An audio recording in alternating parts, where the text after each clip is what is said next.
Hello viewers, অচিন্তদার ফি coaching চ্যানেলে তোমাদের সকলকে স্বাগত জানাই। আজকের এই ভিডিওটিতে তোমরা যারা ক্যালকাটা ইউনিভার্সিটিতে বিএ হিস্ট্রি জেনারেল বা পাশে 6 সেমিস্টারে পড়ছো, তোমাদের যে ডিএসসি B1 পেপারটি রয়েছে, এই পেপারটির একটি গুরুত্বপূর্ণ 20 নাম্বারের বড় প্রশ্ন, যেটা এবার 2024-এর পরীক্ষার জন্য তোমাদের খুবই ইম্পর্টেন্ট।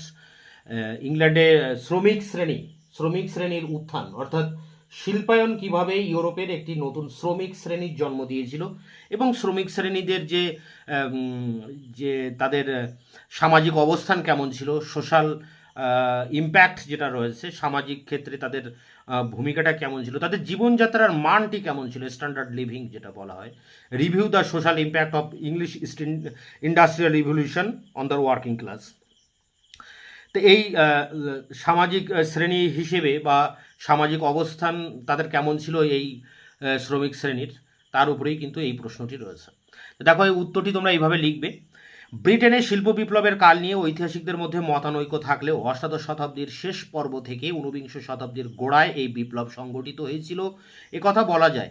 এর ফলে বেশ কিছু সামাজিক পরিবর্তন লক্ষ্য করা যায়। ঐতিহাসিক টয়েনবি এবং হ্যামন্ড প্রমুখ শিল্প বিপ্লবের সামাজিক তাৎপর্যকে অধিকতর গুরুত্ব দিয়েছেন। তাদের মতে শিল্প বিপ্লবের ফলে সৃষ্টি হয়েছিল এক নতুন প্রতিযোগিতামূলক ও কারখানা ভিত্তিক সমাজ। পুরনো সহযোগিতামূলক ও হস্তশিল্পে অভ্যস্ত কৃষিভিত্তিক সমাজের ফলে অবক্ষয় প্রাপ্ত হয়। গ্রেগরি কিং প্রাক বিপ্লব ইংল্যান্ডের সমাজকে a historical hierarchical one descending rank and degrees বলে আখ্যায়িত করেছেন। এই সমাজে সর্বোচ্চ স্তরে যেমন ছিল অভিজাত ভূস্বামী সম্প্রদায়, তেমনি সর্বনিম্ন স্তরে ছিল দিনমজুর, ক্ষেত মজুর প্রভৃতি নিপীড়িত দরিদ্র মানুষ। মধ্যবর্তী শ্রেণীতে ছিল বণিক, শিল্পোদ্যোগী প্রমুখ। শিল্প কারিগর, কারখানা শ্রমিকের নিম্ন স্তরের অন্তর্ভুক্ত ছিল। প্যারা করে, শিল্প বিপ্লবের ফলে ব্রিটেনের শ্রমিক সমাজের চেহারা পরিবর্তিত হয়েছিল। প্রথমত, এই সমাজের অন্তর্ভুক্ত শ্রমিকরা অধিকাংশ ছিল সর্বহারা। কাজের বিনিময়ে সাপ্তাহিক মজুরি ছাড়া অন্য কোনো বিকল্প আয়ের উৎস তাদের ছিল না। শিল্প বিপ্লবের আগে কিন্তু কৃষি ও হস্তশিল্প তাদের আয়ের উৎস ছিল। সমাজে প্রভু ভৃত্যের অবস্থান ও মর্যাদা অসম হলেও পরস্পর ছিলেন পরস্পরের প্রতি দায়বদ্ধ। দ্বিতীয়ত, শিল্প বিপ্লবের পর শ্রমিকরা সময়ানুবর্তিতা মেনে কাজ করতে বাধ্য হয়। তাদের উপর ঘড়ির অত্যাচার চাপিয়ে দেওয়া হয়। শ্রমকে তাই তারা একঘেয়েমিপূর্ণ বলে ভাবত। প্রাক শিল্প বিপ্লবের যুগে এসব ছিল না। হবসবমের মতে সময়ানুবর্তিতা ভিত্তিক যান্ত্রিক শ্রম ঐতিহ্যের সাথে ছিল সংঘাতপূর্ণ। তৃতীয়ত, শিল্প বিপ্লবের ফলে খনি শ্রমিক, তাঁতি, কামার প্রভৃতি শ্রেণীর লোক বেশি কর্মতৎপর হয়ে ওঠে। তাছাড়া এই বিপ্লবের ফলে গ্রামীণ জনসংখ্যা হ্রাস পায়, শহরের জনসংখ্যা ক্রমাগত বাড়তে থাকে। পৌর প্রতিষ্ঠানগুলির প্রাথমিক পরিষেবামূলক তৎপরতা এর ফলে জনসংখ্যার সাথে পাল্লা দিতে পারেনি। তাই 1830 সালের পর ব্রিটেনের শহরগুলির ঘিঞ্জি বস্তিতে বসবাসকারী শ্রমিকরা মহামারীর কবলে পড়ে মৃত্যুবরণ করতে থাকে। তাছাড়া শহরের শিল্পপতি ও সাধারণ শ্রমিকের সাথে কোনো ব্যক্তিগত সম্পর্ক ছিল না। হবসবম 19 শতকের শিল্পনগরীকে আগ্নেয়গিরির সাথে তুলনা করেছেন। তার মতে দরিদ্র অধিবাসীদের কাছে শহর ছিল not merely a standing reminder of the exclusion from human society. শিল্প বিপ্লবের ফলে শ্রমিকদের জীবনযাত্রার মান তেমন উন্নত হয়নি। এই বিপ্লবের ফলে ভোগ্য পণ্যের উৎপাদন অবশ্যই বৃদ্ধি পেয়েছিল, উৎপাদনের মূল্য হ্রাস পেয়েছিল, কিন্তু শিল্পায়নের আদি পর্বে উৎপাদনের হারের সাথে জনসংখ্যা বৃদ্ধি পাল্লা দিতে অক্ষম হয়েছে। তাই মাথাপিছু ভোগ্য পণ্যের যোগান সাময়িকভাবে হ্রাস পেয়েছিল। প্যারা করে, ব্রিটেনের শিল্প বিপ্লব শ্রমিকদের জীবনে দুঃসহ ছিল কিনা অথবা এই বিপ্লব তাদের জীবনযাত্রার মানে কি অভিঘাত হেনেছিল সে সম্পর্কে পণ্ডিতদের মধ্যে মতভেদ লক্ষ্য করা যায়। এ সম্পর্কে দুটি মতবাদ উল্লেখযোগ্য। একটি হলো আশাবাদী মতবাদ, অন্যটি নৈরাশ্যবাদী। নৈরাশ্যবাদীদের মধ্যে অন্যতম ছিলেন Engels, Marx, Toynbee, the Webbs, the জেমন্স এবং এরিক জে হবসবম। তাদের মতানুসারে শিল্প বিপ্লবের সূচনা পর্বে ইংল্যান্ডের শিল্পায়ন স্বল্প সংখ্যক মানুষের আর্থিক সমৃদ্ধিকে সুনিশ্চিত করলেও শ্রমিক শ্রেণীর জীবনযাত্রার মানকে অনেকাংশে হ্রাস করেছিল। অন্যদিকে আশাবাদী মতের প্রবক্তা ম্যাককুল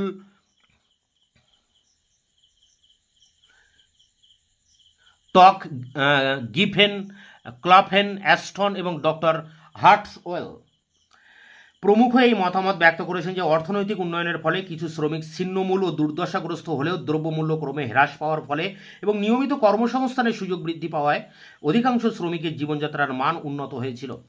সর্বহারা শ্রেণীর প্রতি সহানুভূতিশীল বামপন্থী লেখকরা মূলত ছিলেন নৈরাশ্যবাদী। অন্যদিকে অবাধ ধনতান্ত্রিক উদ্যোগের সুফলে বিশ্বাসী দক্ষিণপন্থী লেখকরা ছিলেন আশাবাদী। ফিলিস ডিন স্বীকার করেছেন যে শিল্প বিপ্লবের ফলে সামাজিক অর্থনৈতিক ক্ষেত্রে আন্দোলিত হয়েছিল, প্রকৃতপক্ষে এর ফলে শ্রমিকদের উন্নতি হয়েছিল কিনা এ প্রশ্নে বিতর্কের অবকাশ থেকে যায়। আর্থার ইয়ং 1770 সালে জাতীয় আয়ের যে চিত্র অঙ্কন করেছেন তাতে দেখা যায় যে নেপোলিয়নের যুদ্ধের পরে মাথাপিছু আয় হ্রাস পেয়েছে, কিন্তু ফিলিস ডিন এই হিসাবকে তেমন গুরুত্ব দিতে নারাজ। তিনি বিষয়টিকে জাতীয় উৎপাদনের দিক থেকে বিশ্লেষণ করার পক্ষপাতী, যদিও এই সম্পর্কে তথ্য অপ্রতুল যে প্রতিবন্ধক তা তিনি স্বীকার করেছেন। জার্মান পণ্ডিত হ্যাপম্যানু প্রধানত বৈদেশিক বাণিজ্যের উপর নির্ভরশীল ছিল। শিল্প উৎপাদনের যে ইন্ডেক্স রচনা করেছেন তাও উৎপাদনের ঊর্ধ্বগতির পক্ষে। এই উৎপাদনের হাত ক্রমশই ছিল ঊর্ধ্বমুখী। ডিন এই মন্তব্য অনুসারে এই পরিসংখ্যান তার জীবনযাত্রার উন্নতির পরিচায়ক। তবে জাতীয় আয়ের বন্টন ব্যবস্থায় এর ফলে কোনো পরিবর্তন এসেছিল কিনা সে প্রশ্ন কিন্তু স্বাভাবিক। প্যারা করে আশাবাদী মতবাদের প্রবক্তারা জীবনযাত্রার মানের উন্নয়নের সমর্থনে অষ্টাদশ শতকের শেষ পর্বে জনসংখ্যার বিপুল বৃদ্ধির কথা বলেছেন। তাদের মতে চিকিৎসা বিজ্ঞানের উন্নতি এবং এই জনসংখ্যা বৃদ্ধির জন্য দায়ী ছিল। ইতিপূর্বে দুর্ভিক্ষ, পণ্যের অপ্রতুলতা লোক ক্ষয়ের কারণ ছিল, কিন্তু উৎপাদিত পণ্যের প্রাচুর্য থাকায় ব্রিটেনে এইসব বাধার প্রাচীর লঙ্ঘন করা সম্ভব হয়েছিল। ফিলিস ডিন শিল্পায়নের যুগে শ্রমিক শ্রেণীর জীবনযাত্রার মান নিরূপণ করতে গিয়ে মজুরি সংক্রান্ত তথ্যের উপর বেশি গুরুত্ব দিয়েছেন। তবে এই সম্পর্কে স্পষ্ট পরিসংখ্যানের অভাব তাকে পীড়িত করেছে। তবে এও তিনি অনুমান করেছেন যে কৃষি মজুরির চেয়ে শ্রমিকের মজুরি ছিল বেশি, ফলে শিল্পে শ্রমিক নিয়োগের সংখ্যাগত পরিমাণ বেড়ে যাওয়ায় শ্রমিকদের গড় মজুরি সম্ভবত বৃদ্ধি পেয়েছিল। সম্প্রসারণশীল শিল্পে মজুরি বৃদ্ধি পেলেও যান্ত্রিকীকরণের ফলে কিন্তু শ্রমিকদের মজুরি হ্রাস পেত। উদাহরণ বলা যায় যে ম্যানচেস্টারে নিযুক্ত তাঁতিরা 1769 সালে সপ্তাহে 7 শিলিং থেকে 10 শিলিং মজুরি পেত, কিন্তু 1792 সালে যন্ত্রের সাহায্যে সুতো উৎপাদিত হতে থাকলে কিছু কিছু তাঁতি যথেষ্ট উৎপাদন বাড়িয়ে যে সপ্তাহে 15 থেকে 20 শিলিং রোজগার করত। 1790 দশকের শেষ পর্যায়ে কম মজুরিতে শ্রমিকদের বেশি সময় কাজ করার ধারা বা প্রবণতা লক্ষ্য করা যায়। শেষ প্যারা দেখো, অষ্টাদশ শতকের শিল্পে মজুরি সংক্রান্ত পরিসংখ্যানের অভাবের কারণ হলো ব্রিটেনে ওই সময় শ্রমের কোনো সুসংহত বাজার ছিল না। তাছাড়া এই মজুরির হারও সর্বত্র সমান ছিল না। নেপোলিয়নের যুদ্ধের সময় শহরাঞ্চলে উড এর ইন্ডেক্স বা বোলির ইন্ডেক্সের যে চিত্র পাওয়া যায় তা থেকে প্রমাণিত হয় যে এই সময় শহরের মজুরি প্রায় 75% বেড়েছিল। যুদ্ধকালীন মুদ্রাস্ফীতির যুগে দ্রব্যমূল্য অত্যাধিক বেড়ে যাওয়া এই মজুরি বৃদ্ধি তেমন উল্লেখযোগ্য ছিল না। শ্রমিকদের জীবনযাত্রার মান সম্পর্কে বলতে গেলে এক্ষেত্রে ভ্যালু অফ মানি বা মুদ্রার মূল্যমান বিচার করা প্রয়োজন। সুতরাং প্রকৃত মজুরির গতি প্রকৃতি অনুধাবন না করে এই বিষয়ে মন্তব্য করা যায় না। তো এই ছিল ইংল্যান্ডের শিল্প বিপ্লবের পর শ্রমিকদের জীবনযাত্রার মান বা কিভাবে এই নতুন একটা শ্রমিক শ্রেণীর উদ্ভব হয়েছিল সেই সম্পর্কে 20 নম্বরের তার যে প্রশ্ন উত্তর, এটিকে তোমরা সংগ্রহ করে পরীক্ষার জন্য প্রস্তুতি নাও। তোমাদের এই প্রশ্নটি কিন্তু এবার ইম্পর্টেন্ট রয়েছে।